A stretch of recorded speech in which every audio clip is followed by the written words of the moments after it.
Profundizando en la Palabra es una iniciativa del Ministerio de Mujeres de Impacto porque queremos estimularlas no solamente a la lectura de la palabra, sino también a conocerla mejor y a vivirla mejor. Así que bienvenidas. Esta semana terminamos la lectura del libro de Gálatas y estamos muy contentas de poder haberlas animado a hacerlo, y más porque queremos que juntas como iglesia lo podamos hacer.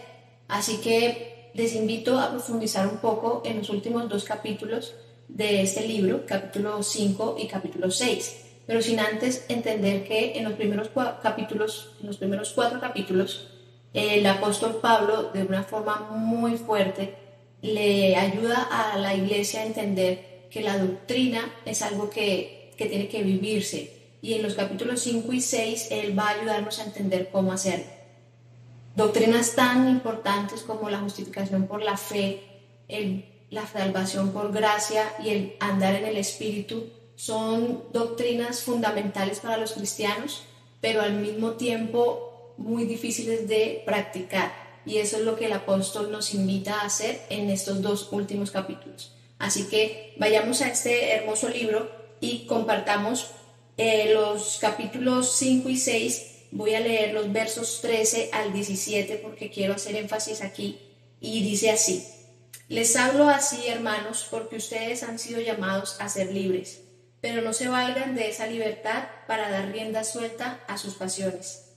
Más bien sírvanse unos a otros con amor. En efecto, toda la ley se resume en un solo mandamiento: ama a tu prójimo como a ti mismo.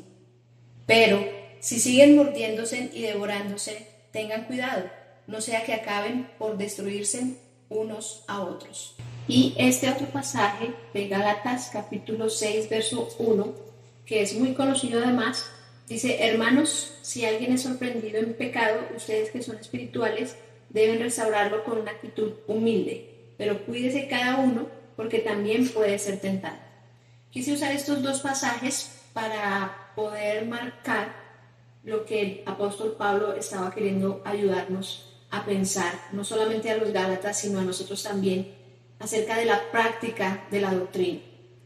Aquí vemos claramente que el apóstol está diciendo que sus vidas tienen que reflejar lo que ya saben del Señor, las doctrinas que mencioné hace un minuto, y todo aquello que es dado por Dios necesita llevarse a la práctica. El apóstol aquí en el pasaje del capítulo 6 hace énfasis en que los considera espirituales, y eso quiere decir no tanto como llenos de conocimiento, sino capacitados para restaurar, capacitados para aplicar lo que sabemos en los momentos que lo necesitamos.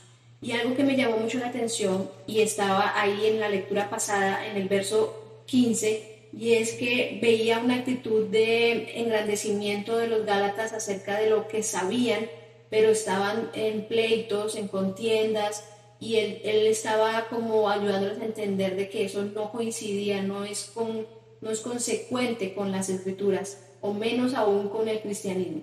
Entonces es algo que nosotros también debemos meditar mucho en nuestra vida diaria, porque en el centro de estos dos pasajes está la enseñanza acerca del fruto del Espíritu, y vemos claramente que el fruto del Espíritu es la evidencia externa de lo que ya ha sucedido internamente en nuestro corazón. Entonces, cada vez que podamos tenemos que como confrontar nuestras palabras con nuestros hechos para ayudar a que otros nos vean como personas capacitadas en la doctrina, pero para la práctica, no solamente para el conocimiento. Así que es una carta hermosa que espero ustedes puedan volver a leer. Es un reto que les dejo. ¿Por qué no volverla a leer con todo lo que ya hemos escuchado y comenzar a llevar a la práctica lo que podemos hacer, no solamente en el plano personal, sino como iglesia? Estamos capacitados para ayudar a otras, y no solamente se trata de conocimiento, como el apóstol Pablo no lo quiere hacer énfasis acá, sino es en la vivencia, en la gracia que tenemos para vivir con todos los recursos que el Señor nos ha dado. Así que muchas gracias por escuchar.